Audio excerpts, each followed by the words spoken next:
할렐루야.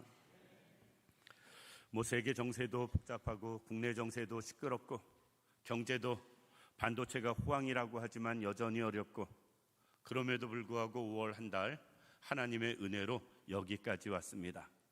말일이고요, 마지막 주일입니다. 함께 하시고 은혜로 인도하신 하나님 앞에 감사드리고, 5월 한 달도 또 주 안에서 살아온 우리 모든 성도님들에게도 감사를 드립니다. 5월 마지막 주일은 해마다 가정주일로 가정에 대해서 말씀을 전해드립니다.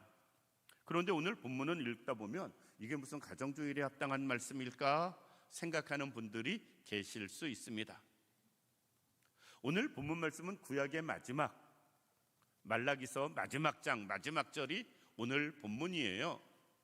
그런데 말라기서는 그렇게 우리가 들을 때, 읽을 때 은혜로운 말씀은 죄송하지만 아닙니다. 1장 1절 말씀이 어떻게 시작하냐면, 하나님께서 말라기에게 하시는, 이스라엘에게 하시는 경고다라고 말씀을 합니다. 하나님이 이스라엘에게 마지막으로 경고하시는 말씀, 그게 말라기서예요. 왜? 말라기 시대 때 이스라엘 백성들은 하나님을 떠나 있었거든요. 예배는 드리지만 마음이 없었고 형식이었고 그들의 삶은 세상적이었습니다. 우리가 쉽게 표현하면 경건의 모양은 있었는데 능력은 없는 사람이었고요. 실질적으로 그들은 세속화되고 우상에 빠져서 하나님과 멀어진 지 이미 오래였습니다. 말라기 선지자 이전에 쭉 앞에 수많은 선지자들이 있어요. 오늘 구약성경 맨 뒤에는 선지서가 16명의 선지자들이 쭉 하나님의 말씀을 전합니다. 그런데 말라기 시대가 하나님이 하시는 말씀이 구약시대의 마지막이었습니다. 아무리 해도 듣지 않으니까 마지막 경고다라고 말씀하시면서 말씀하신 게 말라기서고요. 그 이후에 400년 동안 하나님께서 이스라엘 백성들에게 선지자를 보내지 않습니다. 그리고 그들에게 말씀하지도 않습니다. 그동안 이스라엘 백성들이 당하는 것은 무엇이냐? 큰 고통이며 괴로움이었습니다. 그들은 여러 가지 면에서 고난을 당하면서 400년 세월을 버텨야만 했습니다.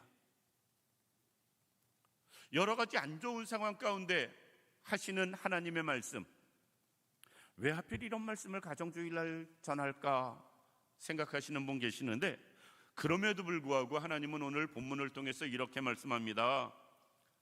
내가 선지자 엘리야를 너희에게 보낸다. 이것은 엘리야를 이야기하는 게 아니고요, 엘리야는 이미 왔다가 죽게로 간 사람이고, 이스라엘 백성들이 선지자 중에 가장 위대하고 능력 있는 선지자 하면 엘리야를 생각하니까 엘리야와 같이 위대한 선지자를 너희에게 보내줄 것이다 라는 것입니다. 그것은 세례 요한을 이야기합니다. 하나님의 말씀은 세례 요한에 와서야 다시 이스라엘 백성들에게 전파되기 시작하거든요. 사실 세례 요한 기록 이전의 직전의 기록들은 그냥 세례 요한이 태어나는 거, 예수님이 태어나는 거, 그 기록이 있지 이스라엘 백성들에게 말씀하신 것은 아닙니다.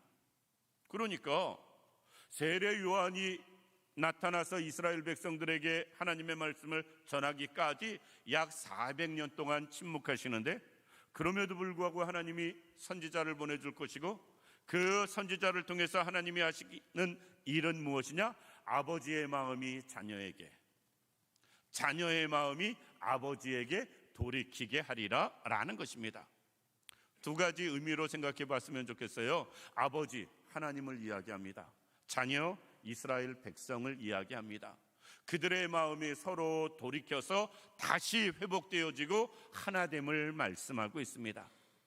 가정적으로도 생각해 봤으면 좋겠습니다. 아버지, 부모님들, 자녀들, 자식들, 그들의 마음이 다시 회복되고 하나 되어지는 삶, 그러면 얼마나 좋을까 하는 것입니다.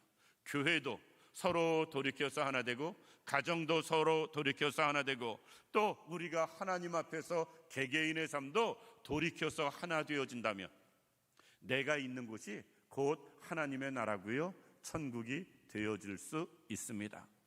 따라서 오늘 본문을 통해서 우리 가정이 정말 하나님의 나라가 되어지기 위해선 어떻게 해야 할 것인가? 내가 있는 곳이 지옥과 같은 삶이 아니고 천국과 같은 삶이 되기 위해선 어떻게 해야 할 것인가?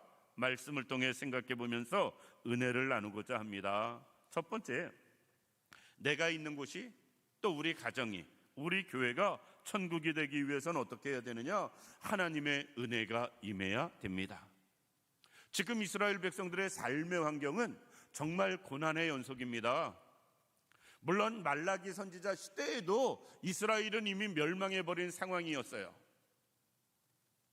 나라가 이미 멸망하였고 바벨론의 아수르에 멸망되어서 그들은 비참한 삶을 살아가고 있습니다. 왜? 죄의 결과거든요. 그럼에도 불구하고 그들은 하나님에게 돌아오지 않습니다. 더 하나님과 멀어지고 오히려 우상 숭배에 더 빠지는 모습을 보게 됩니다. 그런 그들을 향해서 하나님은 뭐라고 말씀하시느냐? 선지자를 보내주겠다라는 겁니다. 그리고 아버지의 마음을 자녀에게로 돌이키게 하시겠다라는 것이에요. 하나님께서 이스라엘 백성들을 버리지 않겠다. 그럼에도 불구하고 은혜를 베풀어 주시겠다라는 말씀입니다. 우리가 정말 우리의 삶이 회복되어지고 좋아지려면 어떻게 해야 되느냐? 하나님의 은혜가 임해야 됩니다. 그리고 그 은혜는 세례 요한을 걸쳐서 예수 그리스도를 통하여서 이스라엘 백성들에게 임하는 모습을 볼 수가 있습니다. 정말 가정이, 개인이 또는 교회가, 국가가 제대로 되어지고 아름다워지려면 다른 것 없습니다. 그것은 은혜가 임해야 돼요. 그런데 우리는 은혜보다 율법을 항상 앞세웁니다. 이스라엘 백성들 현재의 모습을 율법에 대조해서 그들을 대하신다면 그들은 아무런 소망이 없어요. 멸망을 받아야 마땅하고 두 번 다시 기회가 없어야 마땅합니다. 하나님은 이스라엘 백성들을 대할 때 율법으로 대하시는 것이 아니라 은혜로 대하시는 모습을 볼 수가 있습니다. 그런데 문제는 우리는 하나님의 은혜를 받아서 이 자리에 있음에도 불구하고 살아갈 때 자꾸 율법을 가지고 다른 사람을 대하는 모습을 볼 수가 있습니다. 그래서 우리는 이런 말을 잘합니다. 이 사람은 이것이 문제, 저 사람은 저것이 문제. 율법의 기준으로 사람을 잣대로 대면은 문제 아닌 사람이 하나도 없습니다. 다 문제인 사람만 모인다면 그것이 무슨 수로 은혜롭고 아름다운 곳이 되겠어요. 그런데 하나님께서는 이스라엘 백성들이 그 문제 가운데 빠져 있을 때에도 하나님은 그들에게 어떻게 대하시느냐? 은혜로 대하시는 모습을 볼 수가 있습니다. 하나님의 은혜가 임하면 소망이 있습니다. 하나님의 은혜가 임하면 기쁨이 있고 평강이 있습니다. 하나님의 은혜가 있으면 새로워지는 역사도 있습니다. 마찬가지로 우리도 우리의 삶의 환경이 좋아지게 하기 위해선 어떻게 해야 되느냐? 율법으로 사람을 대하는 것이 아니고 은혜로 사람을 대해야 됩니다. 그가 누가 되었든.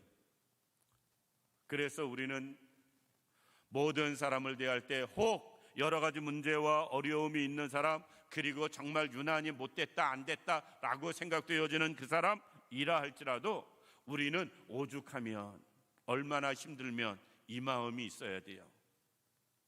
하나님이 그에게 은혜 주시기를 원한다. 하나님께서 도와주시면 좋겠다. 그런 마음으로 기도해 주어야 됩니다.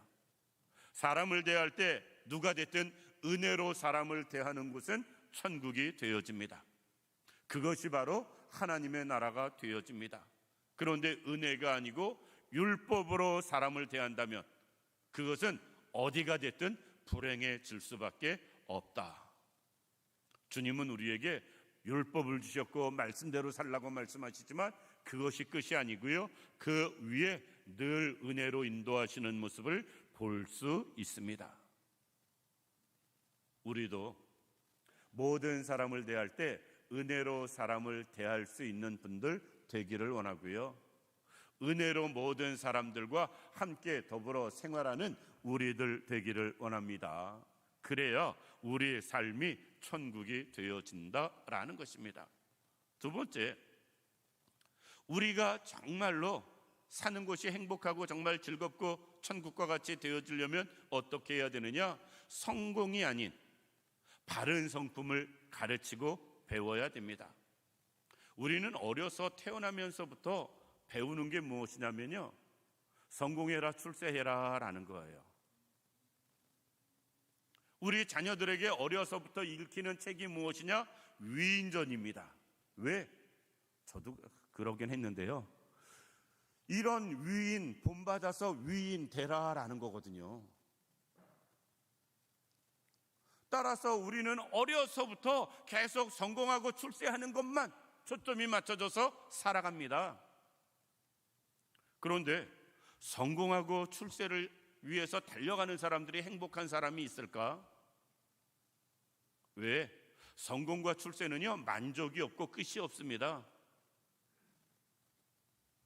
우리가 세상 물질에 이만하면 됐다 만족하는 사람이 있어요?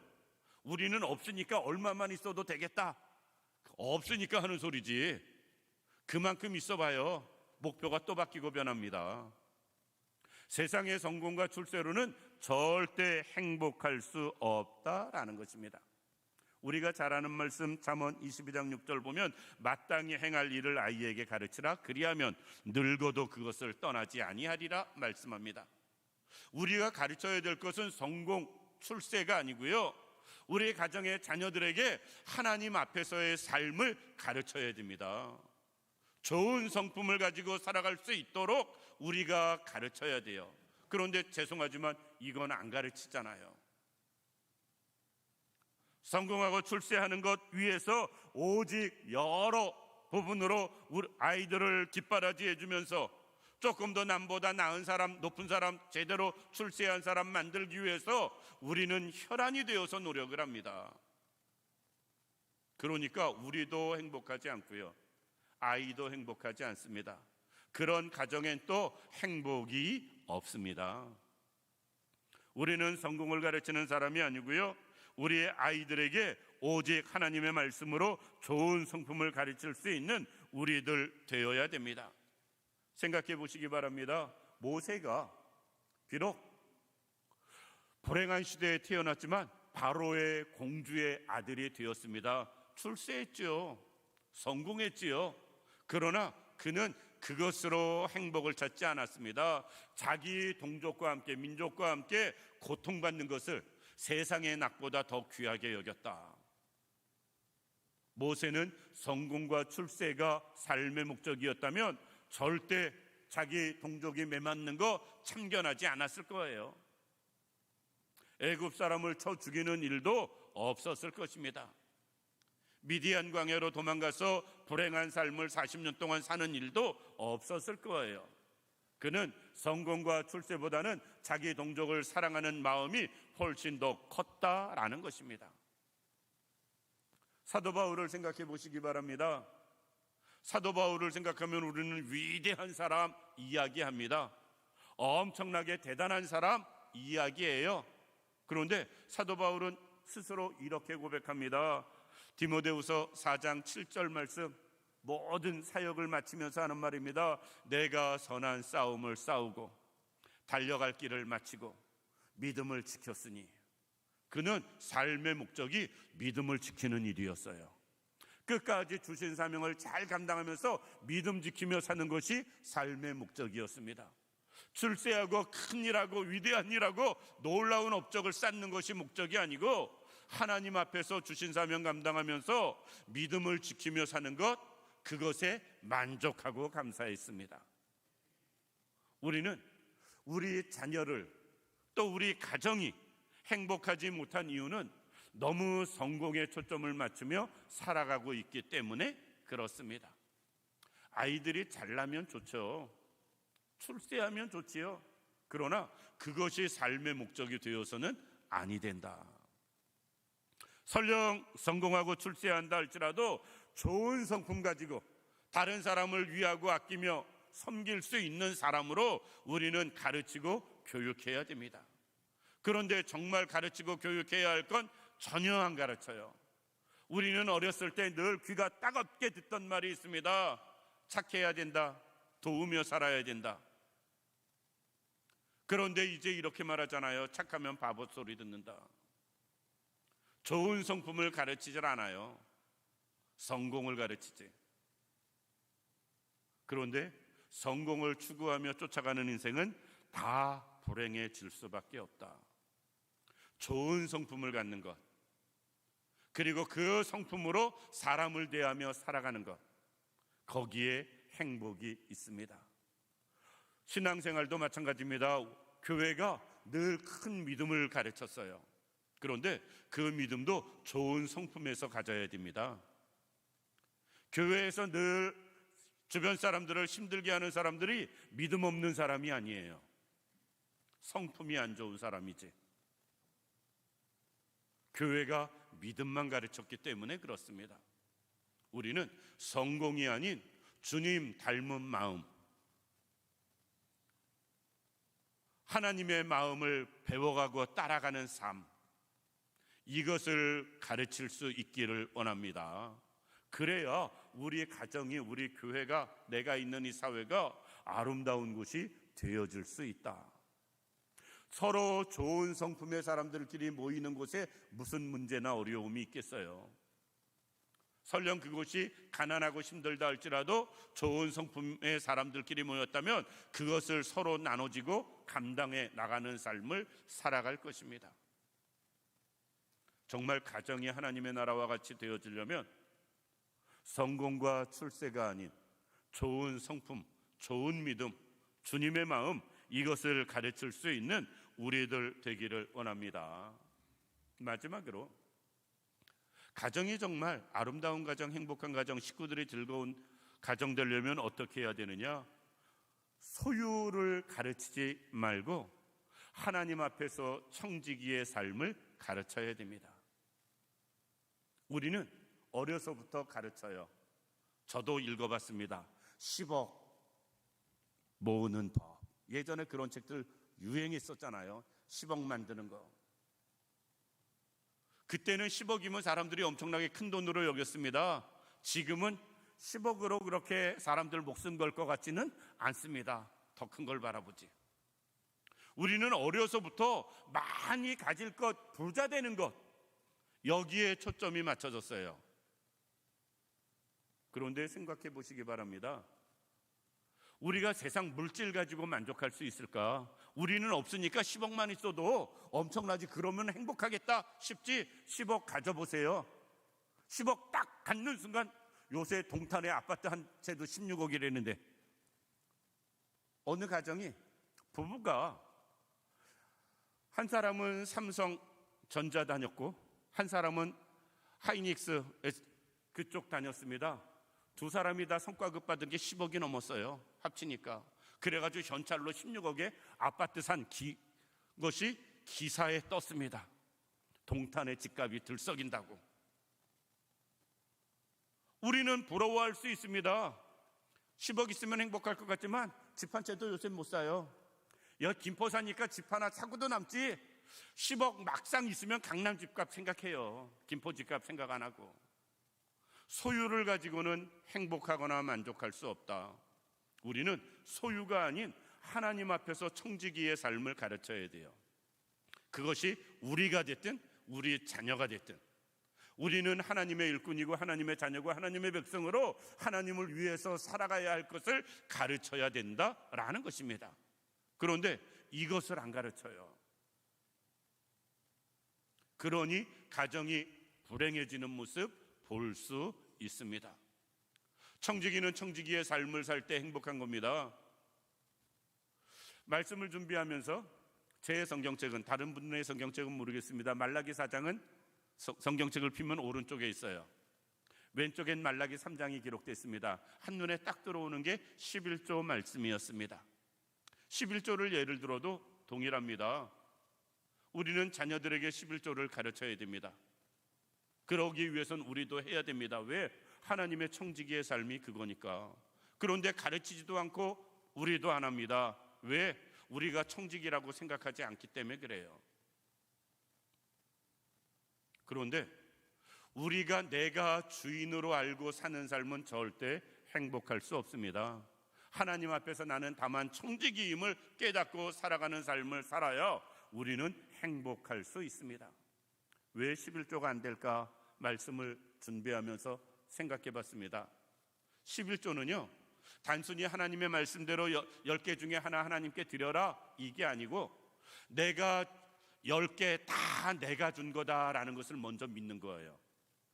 하나님이 모든 것 다 주셨고 그 중에 하나를 하나님이 원하시는 것입니다. 아이에게 사탕 10개 사주면서 야, 한 개만 아빠 줘 하면 애가 줄까요? 안 줄까요?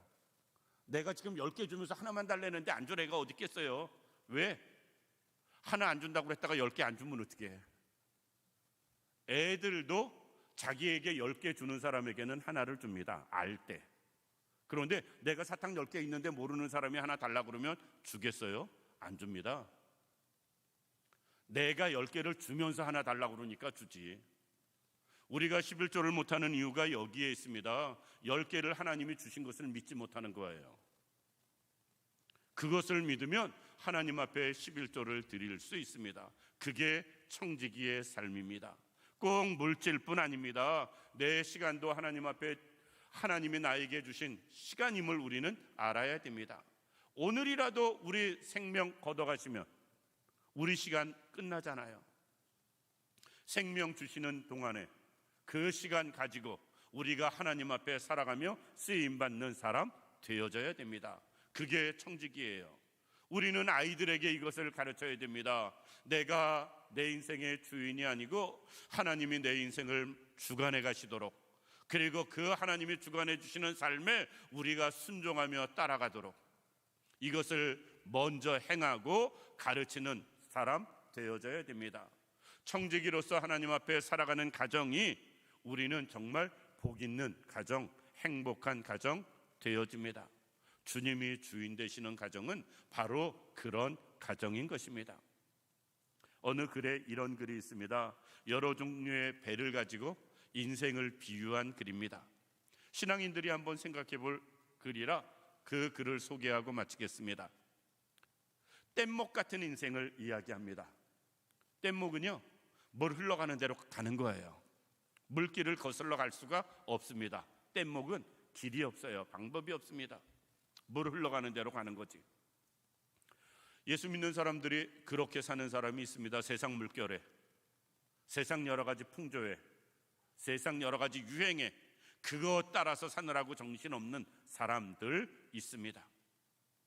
그런데 그 세상 물길에 떠밀려 사는 인생은 절대로 어렵고 힘든 일 생기면 헤쳐나갈 능력이 없다. 노젓는 배로 인생을 비유한 것도 있습니다. 노젓는 배는 내가 노를 져서 가니까 애지간한 데는 강은 갈 수 있습니다.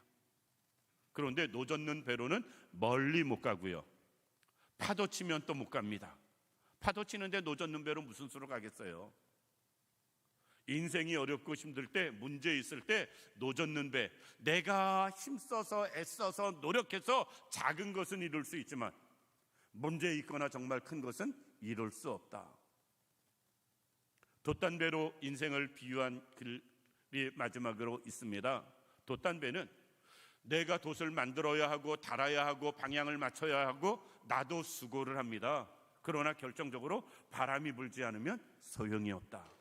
내가 아무리 노력해도 바람이 불어줘야, 내가 이 땅에서 수고하고 힘쓰고 애쓰지만 하나님이 도와줘야, 하나님이 역사해야 멀리 가기도 하고요, 파도도 헤쳐나가기도 하고요, 제대로 많은 짐을 실어 나르기도 하고 제대로 살 수 있다라는 것입니다. 내 인생은 어떤 인생인가? 뗏목같이 흘러가는 인생인가? 노젓는 배처럼 내가 죽어라고 노력해서 겨우 앞가림하며 살아가는 인생인가? 아니면 돛단배처럼 뒤에서 불어주는 순풍을 만나서 하나님의 돕는 은혜 가운데 하나님이 내 삶의 주인 되셔서 역사하시는 일들을 경험하며 살아가는가? 정말 행복한 가정은 하나님의 돕는 은혜 안에서, 좋은 성품을 배워서 좋은 성품으로 살아가고, 소유가 목적이 아닌 청지기로서의 삶을 살아가는 사람, 살아가는 가정, 살아가는 교회가 정말 행복한 개인과 가정, 교회 될 줄로 믿습니다. 그곳엔 하나님의 은혜가 있습니다. 우리 모두가 그럴 수 있기를 주님의 이름으로 축원합니다. 기도드립니다. 고맙고 감사하신 아버지 하나님, 은혜와 사랑을 진심으로 감사드립니다. 하나님, 바라옵고 원하옵기는 우리 가운데 찾아오셔서 우리에게도 은혜를 더하여 주옵소서. 우리가 성공이 아닌 바른 성품을 가르치게 하시고, 소유가 아닌 청지기의 삶을 살게 하시고, 그로 인하여 하나님의 은혜가 넘치는 우리 개인과 가정과 교회가 되게 하여 주옵소서. 하나님, 온전히 함께하여 주시기를 원하오며 예수님의 이름으로 기도드립니다. 아멘.